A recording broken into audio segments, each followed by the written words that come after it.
We are very pleased to have here with us today Ambassador Carstens.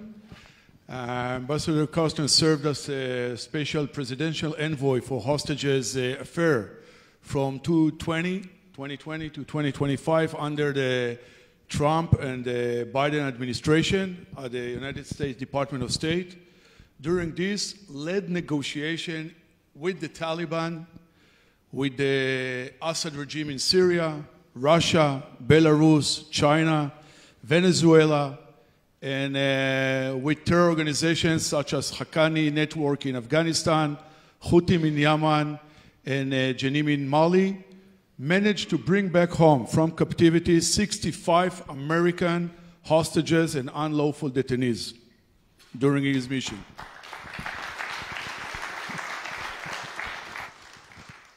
And maybe before neglected to say that also serve at the 1st Ranger Battalion and Special Forces, and today is aside of being a senior fellow, distinguished senior fellow at McCain Institute, also a distinguished member of the Special Forces Regiment.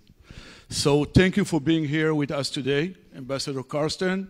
Thank you for years of tireless and professional effort helping the vulnerable around the globe, and thank you for your comradeship. Thank you very much. If I can say thank you, first off, thank you, Lior, for inviting me as the Sheleg Chair for Crisis Management and Research. I'd like to thank my good friend Professor Ganor, for inviting me as well as Reichman University. You and I have known each other since 2022, before October 7, 2023, when I came over here so that I could learn from you and your experience of negotiation to help me better do my job back in the United States. So we knew each other before October 7th. And I remember last time we were here, you and I were on this stage not too long ago, about a year or so ago, and we noticed that yellow chair over there, and you and I both commented specifically how that chair to us that day represented the student Idan Shtativi, who was at Reichman University. At that time, we were unclear on what had happened to him. The very next day, after you and I were on stage, we found out, sadly, that Idan had been killed on October 7th, that his body had been taken back into Gaza and had been held in captivity. And Hamas cruelly would call his family and tell them that he was alive. And that shows you the enemy that we're fighting. It shows you the psychological terror that they're willing to visit upon the citizens of Israel and those that were taken hostage. Idan's body was recovered not too long ago, and he was laid to rest. And that's the kind of closure that every family of someone who was slain in Gaza deserves. And every hostage who is currently alive in Gaza needs to come home, all 48. And I'm grateful that we have a chance to talk about these topics on the stage before you today.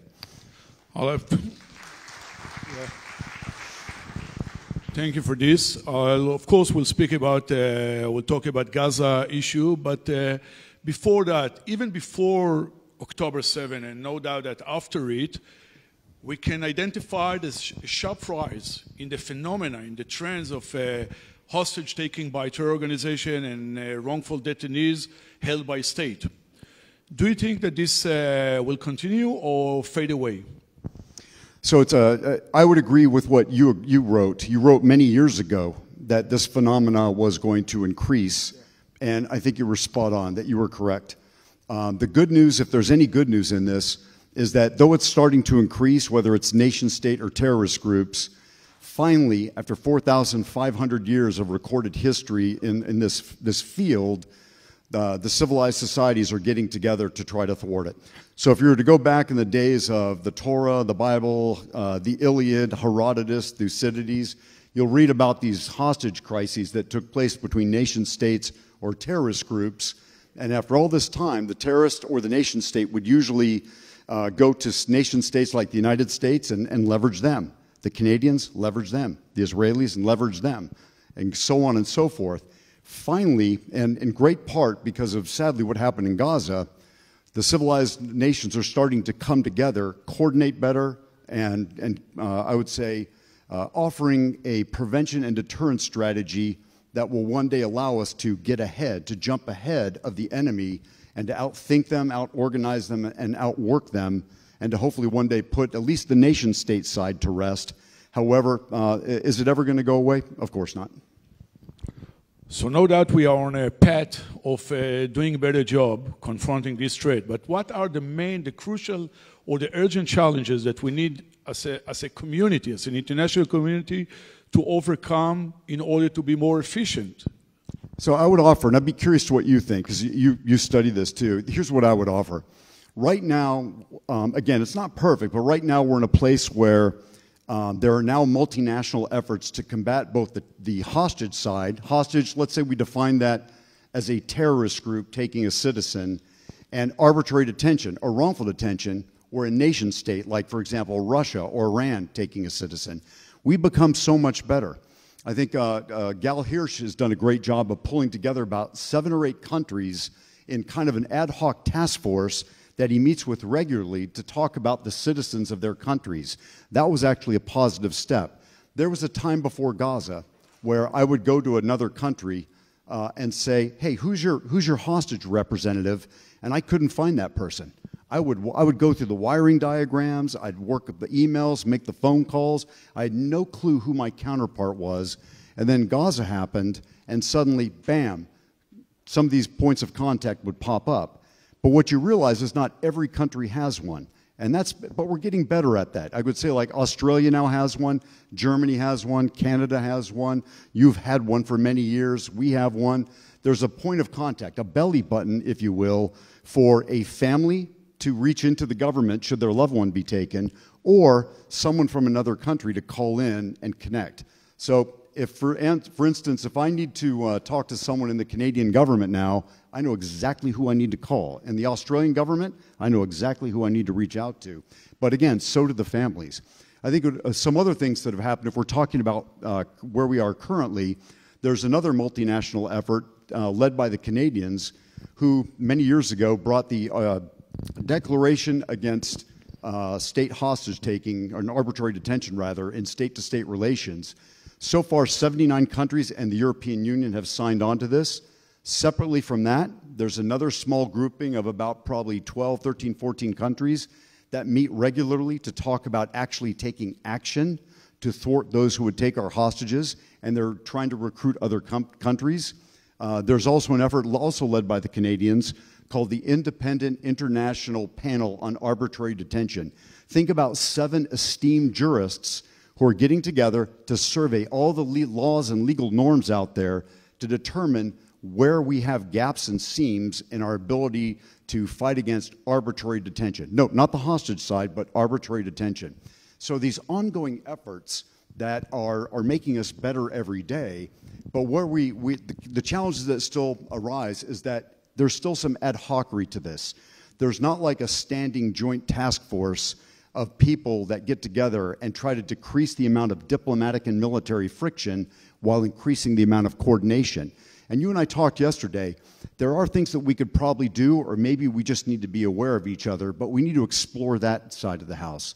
Secondly, I think we need to be very honest on where we are. The things that have changed, 5 years ago, if someone's loved one was taken hostage anywhere in the world, the family pretty much kept quiet. They were told by the government not to go public, to like take the pain by themselves, and never talk to the media. Well, now the reality is the families have come together. They're very vocal in the media. They're very vocal and good at pressuring the government. I don't think that's a bad thing. And then governments need to recognize that, embrace that as well. The media now follows this. When I took my job 5+ years ago, there were probably 4 reporters on earth that covered this topic. Now, you can't swing a dead cat without hitting a reporter. Everyone's following this topic. And we also have to recognize that, and instead of being afraid of that as a government, we need to embrace that and find ways to work with that and try to make it work for us. So there are things that we can do. I would say the biggest things, though, is number one, let's have countries pick points of contact so we all can start working together and pick the phone up and coordinate. Number two, I think we need to work on the tools that allow us to fight against these things, and not just military or intelligence and the sanctioning tool. We need to be very expansive about exploring diplomatic tools, informational tools, intelligence, military, financial, law enforcement, All tools of national power should be explored to find extra tools that we could use to throw into these battles against these people that would take our citizens. But the biggest thing we can do is coordinate, and the dumbest thing we can do is forget that this ever happened, and 5 years from now when it happens again, I don't know who to call. The Americans famously master counterinsurgency every 40 years, and we always tell each other, we will never forget the lessons of this counterinsurgency. Start your watch. Within 5 years, we've forgotten everything that we've learned, and that's the thing that might happen here. We're trending in the right direction to beat the bad guys, and we will fail if we become distracted or forget that this happened and go our separate ways. I believe it was Professor Gounod who first said it takes a network to fight a network. So no doubt we need to create this international community of experts that know how to deal with this threat when it happens. But you know, double click, coming from the large picture to our picture, you mentioned the family. In Israel, there is a kind of debate. The majority think that the voice of the family, the public voice, is essential and vital. But there are those who think that this might strengthen the Hamas. What do you think about it? No doubt, by the way, that it's strengthening the hostages. We have a lot of testimony from survivors that said, one of them, Eli Sharabi, just mentioned that one mention of the voice, of the public, of the voice of the family, was to him and 10 meals that he didn't receive anyway. So that's under no dispute. But what is your opinion regarding the role of the families, the public role in this issue of hostage release from terror organization?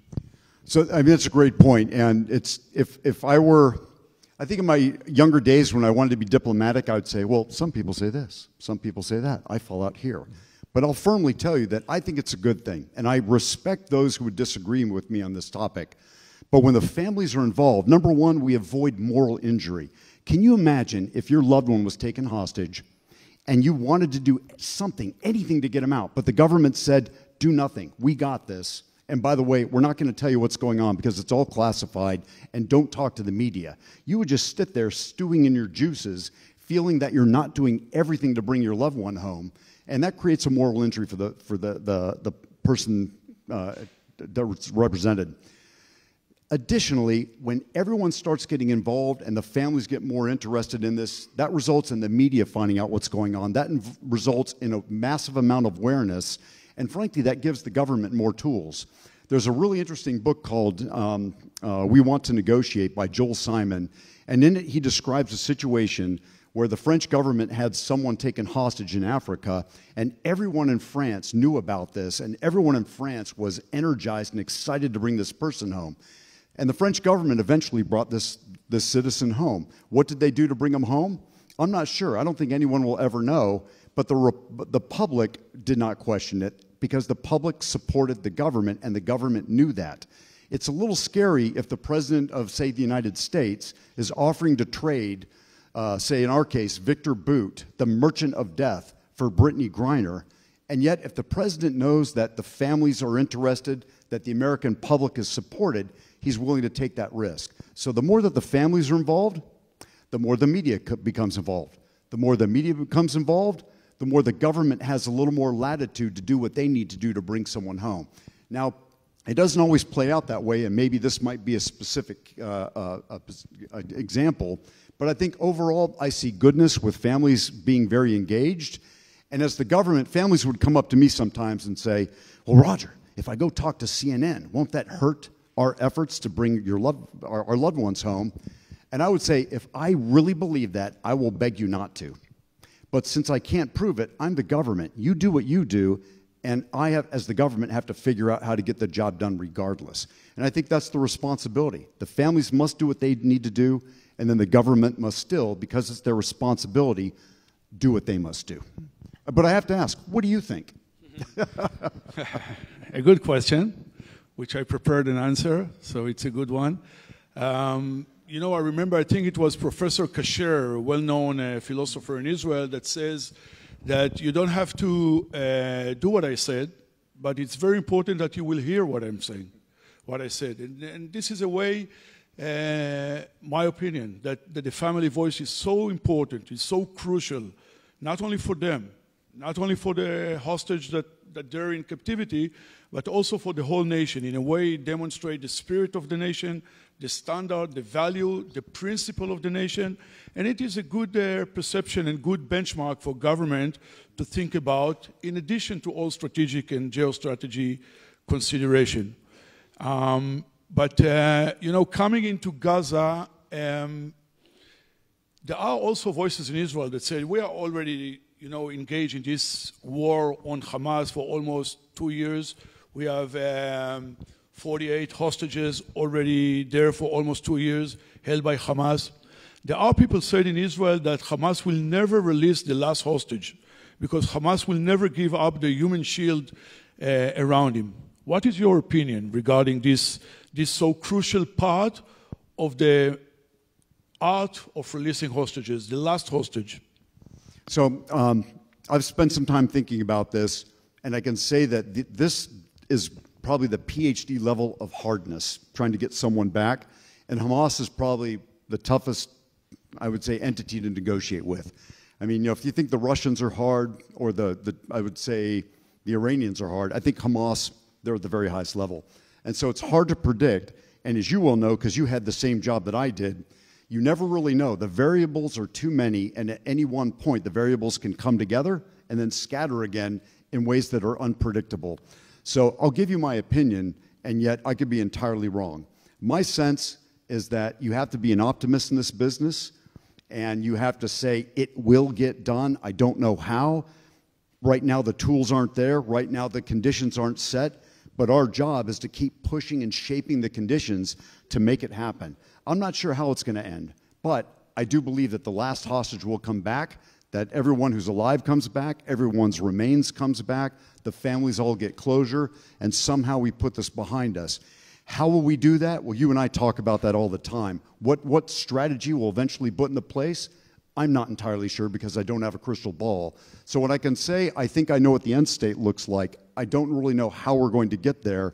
But again, that's why people like you and I and the people who replaced us get paid the big bucks. So let's anyway speak a bit about how we do it. I learned that in 1784 and 86, American sailors held hostages by pirates in North Africa. Decades after it, the new U.S. government paid $1 million. It was then 1/6 of the annual U.S. budget, 1/6, paid to release about 115 sailors held hostages. Few years after it, at 1801, when Thomas Jefferson became the president, he launched a war against these pirates, not only to secure the American trade all over the world, but also to demonstrate its responsibility, the nation's responsibility to its citizens, because the ransom continued to go, and Americans continued to hold hostages in this region of the world. So that was a great demonstration of the responsibility of a nation to its citizen, but also the use of two tools, the military power and the agreement, because at the end of this war, it was agreement of exchange of release hostages and prisoners, and that was it. What do you think about the military role? There are people in Israel that think that you can save or release hostages only by military force. Do you accept it? I don't. I think there is a very important role to play. It's a wonderful tool to have in your back pocket. At times, the military does take preeminence.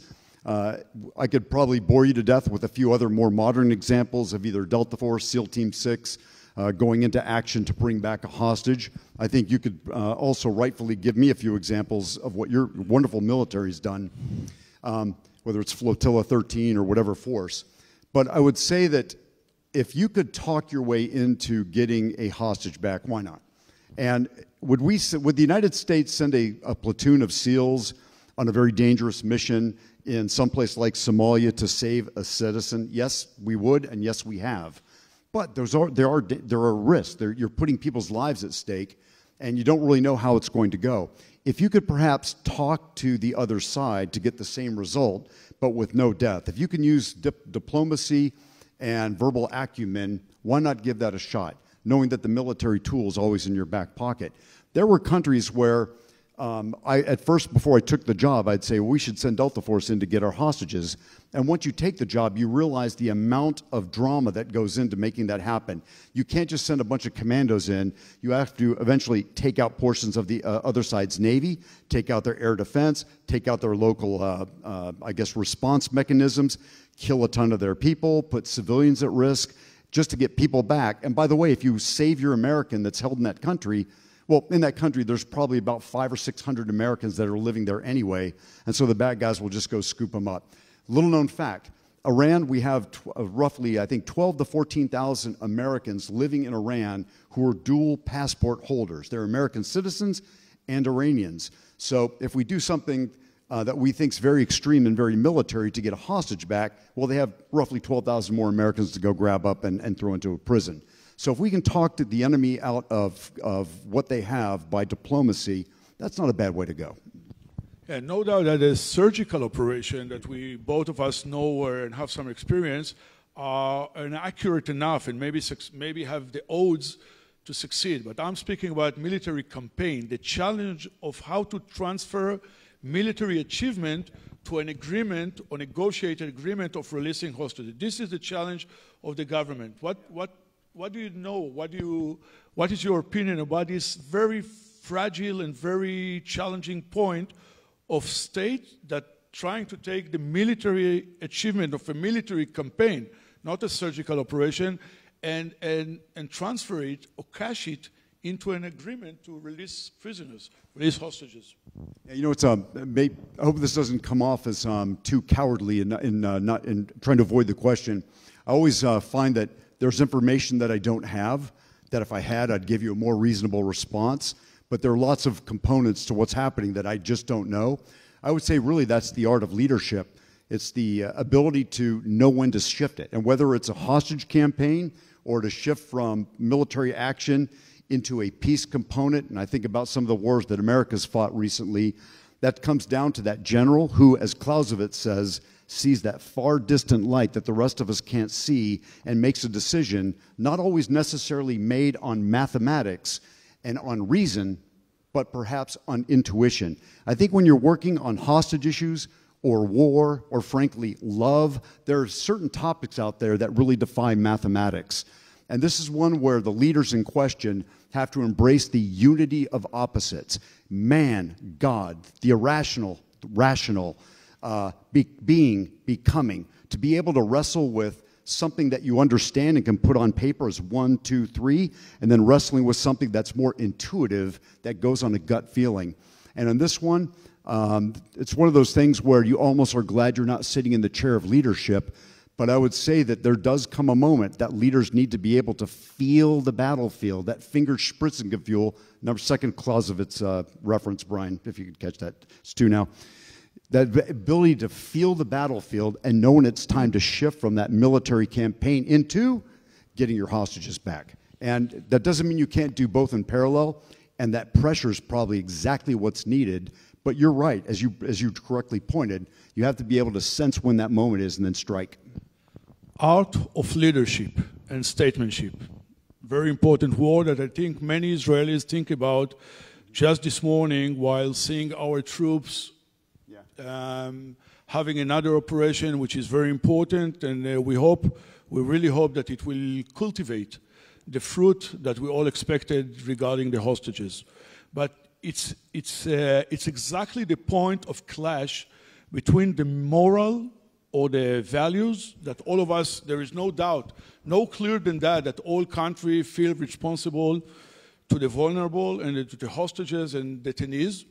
But then in clash with reality, with the state interest and state calculation, consideration, geostrategic consideration. What do you think about this clash? I think you gained the most vast experience in our time from anyone I know in exactly this junction, that in one hand you have the values, the moral issues, and the other hand, the national and the state interest. You know, I think it's funny, I don't know if it was Jamie Rubin or Secretary Blinken that kind of coined this phrase, but they said that the moral hazard is overcome by the moral imperative.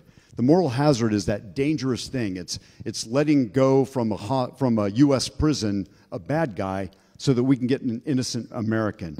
It's making that dangerous decision that you just made, that clash, that tension between the political interests of the state and getting a person home who just needs to come home because they belong to you.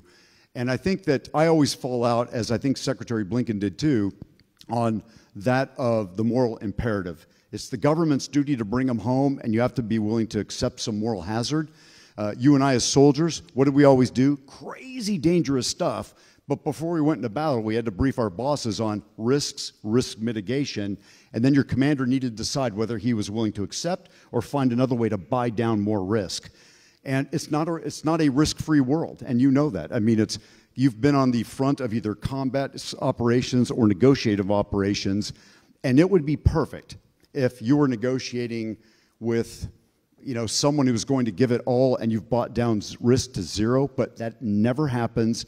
And every time I went into a negotiation and every time I left it, at the end of the night, even after it succeeded, I was usually sick to my stomach because going into the negotiation, it's going to just be brutal. And coming out of it, I got my American, but did I do the right thing? Because we took someone out of a U.S. prison and we've turned him loose into society, and I hope he doesn't do anything bad now that he's home. Having said that, to my mind, the moral imperative outweighs the moral hazard. I think it's exactly what it's worth it. It's worth it. Thank you. Thank you, Ambassador Carstens. I think it's exactly what we're trying to do in this specific clash between principle and power. We're trying to inject some soft power in trying to ease the clash and increase the odds and increase the alternatives. Last question. No doubt that we are now in the middle, in the center of the crisis in our region.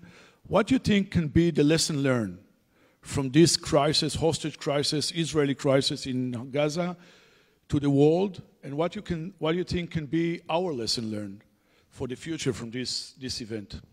I could probably take this in 5 directions, but I'll try to keep it rather narrow. And that is, I think, and you and I talked about this a long time ago before the crisis happened, this is going to keep happening again. And whether it happens next year or whether it happens 3 years from now, expect it. Complex hostage crises. We talked about the Achille Laurel in 1984, where a big cruise ship was taken, and there were people from many different nationalities held hostage on this. And guess who was on mission to go save these hostages? Yes, this guy right here. That's right. Right? With many Israelis, with many other Israelis, brave one. I love that. He always gives credit to everyone else. That's a sign of a true leader. But, but I think the things that we got to learn are, look, we got to over-communicate with each other. We have to let down our guards, and so the United States needs to be open with our allies. I think as does Israel, as does the French, the Canadians, the Burmese, the Japanese. If there's a company, Burmese, let me pull that off. Let's say the Bermudans. But we have to be better about over-communicating, working together, perhaps running tabletop exercises, as we did not too long ago when the Hostage Recovery Fusion Cell, working with the Sufan Group, actually ran tabletops where we tried to address calamitous hostage events. But we have to be better about knowing who to call, what to do, and trying to find ways to decrease, again, I'll say it again, decrease diplomatic and military friction while jacking up and increasing our coordination. We're at a decent point right now, and if we don't lose these lessons, the next time this happens, we'll know who to call, how to start it, and how to get it done. And militarily, we're so much better. In America, we created JSOC, the Joint Special Operations Command, a standing joint task force that allows us to deal with complex issues. Israel has a military entity like that. So do most countries. They kind of coordinate much better now. How about diplomatically? No. So when the militaries all come together, that's awesome. But the diplomats are going to be a part of that too. And if the diplomats are not, in a way, kind of thinking about these connections and this connectivity, we're going to be able to put these military forces together and exercise power across all elements of national power to get the job done. So what do we need to do? Keep up the coordination, in fact, ramp it up, and think about ways to increase our abilities to lower friction and increase cooperation. Thank you, Ambassador Carstens. I mentioned, thank you. 1 minute. I mentioned before 1784, so I will go earlier to 1415. At the play of Shakespeare, Henry V, it was about the Agincourt battle, Henry leading the UK troops on a French soil, North French. They were outnumbered. He tried to encourage them, and he told them the quote from Shakespeare, "We few, we happy few, we band of brothers. For he today who shed his blood with me shall be my brother." Thank you, Ambassador Carstens. Thank you, brother. Thank you, too. Thank you very